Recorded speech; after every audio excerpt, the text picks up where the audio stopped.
You're playing endgames completely wrong, and we're watching a pro player by the name of Prism today to help you fix your endgames. He nearly won the Soda Cash Cup recently. He came fourth, but for him to come that placement, he played some absolutely amazing endgames. There, as you saw, he only hit a player for 20 shield. He doesn't push it though, because there's no need. He is stacked. And the best players, depending on their situation, play differently. So in this video, you'll see when he's stacked, he has a playstyle. When he's scuffed, he also has a different playstyle, because he doesn't need refreshes. He does the smart thing here and just rotates, and he doesn't have the memory of a goldfish. He knows and remembers that this is his old base. So what does he do? He goes back and takes control. And an interesting thing is, I guess this kind of helps him from being bored. He's like constantly looking around and look for refreshes, but in a safe manner.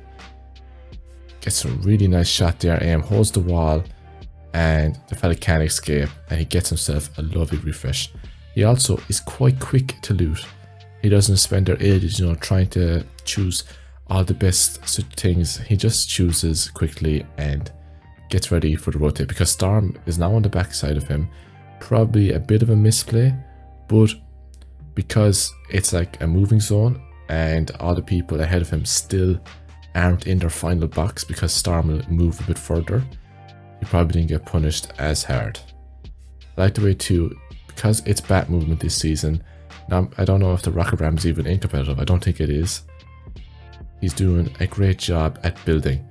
With the bat, you need to build a lot more than other seasons with different mobility, because you're in the open the entire time and you can get pumped.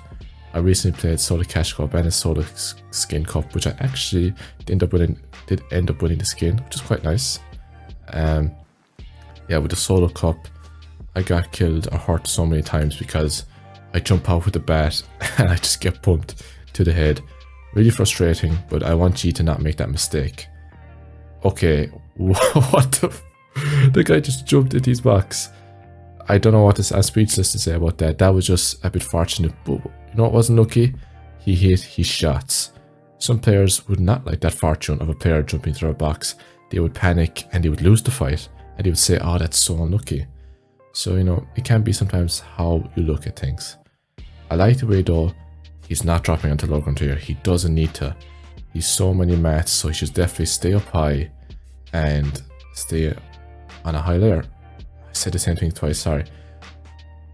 What I mean is, staying on high here is perfect, because with the bat, you can kind of rotate further when you jump out of the sky, compared to just running on the ground.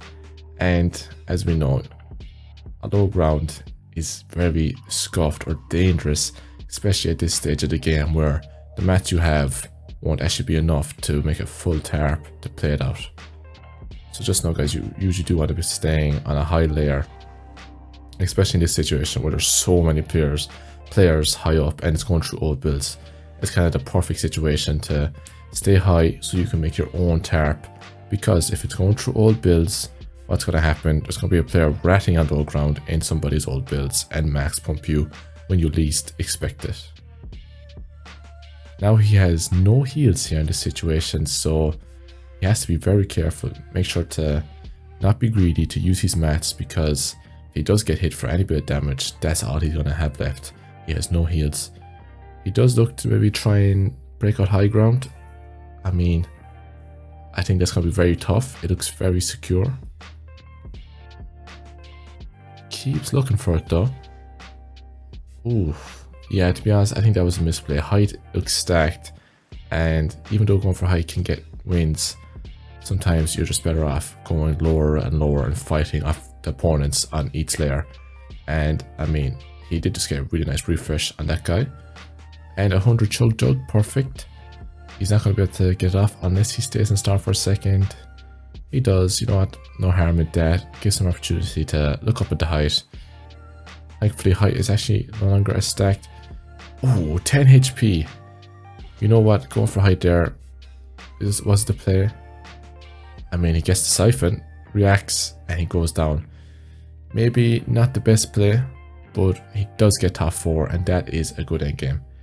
Here, he does have materials, but he has the Mortal Kombat movement, so not the most ideal. Ideally, you want to be having the bat, but the thing is, don't underestimate the Mortal Kombat arms or hands, I guess, because you can actually use this in a smart way. What I like that he did here was he used it once and then went to box up. The amount of delay you have when you're using the Mortal Kombat thing will get you killed if you use it more than twice. You know, you'll just be zooming in a straight line in the same place, and you know, the only reason why it can work is because the first time you use it, people might be like, whoa, what the hell, what just can't fly past me? Second time, they'll know where you're gonna go and they will kill you. Here, he does get a nice refresh, but loads of other players want the loot. And I like the way he knows he's not that scuffed on loot. You know, he has decent mats, decent heals, so he doesn't greed it. And in the situation he was in, there's no point in greeding it. You greed it, these two players are going to pinch you and get you killed as well. That was good decision making. Something that actually I guess I did notice when I did well in the Skin Cup was sometimes just play out the situation you're in. Even though you might not be as stacked as you can be, sometimes you're better off just not going for that fight when you really don't have to go for it. Obviously, if you have 5 builds left or like 100, you just have to do it because you've already got yourself in such a bad situation. But more times than not, don't go for that refresh. Play a bit more patient, and then the second a really good opportunity comes, you're not going to get pinched by players third partied. Go for it. I'm saying all this now while he has been doing really good rotates. Gets lucky again, I guess, but I mean, you can always say lucky and you can always say good awareness. Whatever it is, he now has a bat, and you're going to see how it rotates with the bat. He puts the floor above his head, and look at the way he gets ahead. Really, really nice. I was recording this on Twitch, as you just saw. That is because replays aren't working right now, so first I just have to record these really impressive games off of Twitch. If you know, guys, what's happening in Solo Cash Cup games where I can't record replays, please comment down below. But you know what, it's okay, because we can still learn off of these Twitch VODs. Here, he's not insta-editing on this opponent, which is really good self-control to not impulsively go for that kill.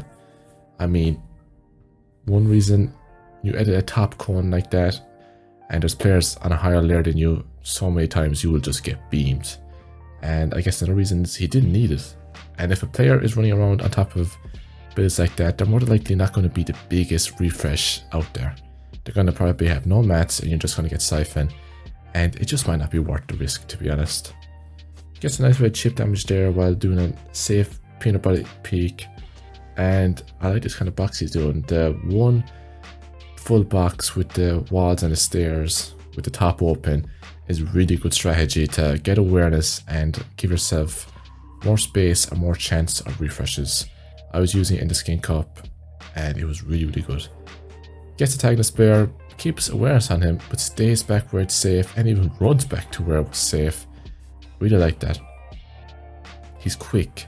He makes his decisions quick, and sometimes that is the best skill trait. It's just to believe in the decisions you're making.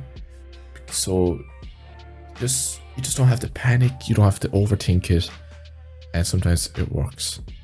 But I guess the one part with that phrase where it can kind of go back and hurt you is if you make an impulsively bad decision. Here he spots the player through the wood builds, doesn't shoot until he jumps there and gets a nice kill. Gets this guy killed, but unfortunately the siphon doesn't come through in time and Clement gets the elimination on him, but still a very good game. He was scuffed. Now this game, he's even more scuffed. He only has about 450 builds, a bat that's nearly gone, and he's getting beamed by this guy in high ground. First of all, I don't know if he made a bad decision there just because of how scuffed he is. I mean, this play is really bad. Editing your front of your wall, or just anything at the front where there's a player looking at you, and jumping up high with the bat where you're going to have that jumping delay and be an easy target out the sky. But you're going to watch here how he comes from this, how he brings us back. He gets a bit of fortune, you'll see, You might think this was the kill, but this guy did a great job at just holding his builds. Unfortunately, Prism doesn't have any build, so he can't just phase in. I do like the way he keeps going up here and going on his walls, so he only has to break through one layer. You don't want to make the mistake of just keep going from the bottom and having to break through a floor, a pyramid, and boom, there you go. Spots this player, takes the right hand peek, and gets a crucial refresh. And even though he's scuffed, he's not being greedy. He could have been greedy there and not built and just hoped he lived, but he could have easily got killed out the air. Instead, he uses the last few mats he did have to survive. And now he's scuffed again, but he's alive. And when you're alive, it allows you to get refreshes on other people that are scuffed. Really crucial that he just doesn't miss those shots and he doesn't shoot too early. Because he stays so calm, he always has a bullet in his gun ready to shoot. That helps him a lot. Again, yeah, people have been calling him basically Benji Fishy 2.0, and maybe he is, but again, as I said this before, so many players won't take these opportunities. You know, they'll miss their shots, they'll panic. He does not. He does take these opportunities. I love the fact that he just builds even though he's scuffed. And what does that do? That allows him to get refreshes. He doesn't greed them. He doesn't just put himself in the cone. And here we go. It allows him to get more and more refreshes. Unfortunately though, that guy just stole all his mats, but he does the smart play of finding old builds. When you're scuffed on mats, finding old builds can be really helpful. And I like what he's about to do here. At this stage in the game, when the storm, as you can see, is getting so small, you've no mats, and you have whites, you have to play the whites. Either it's going to help you get a few more placement points, or it's going to help you stay alive and find a refresh on the back of storm, which might just save your game. Here, I also like the way he holds that wall so the player can't escape, and he gets a decently sized refresh. There is a guy up on height here and a guy below him. I like the way he goes up one more extra layer so the guy can't just double edit him down into his box. Again, he looks for height. Yeah, it's interesting. He looks for height every single time. I mean, good awareness to realize height dropped. Maybe he ran out of mats. And now he's something to work with. He does make a mistake here though. And that's end his cone dropping down. But luckily, he had good reactions and he won the game.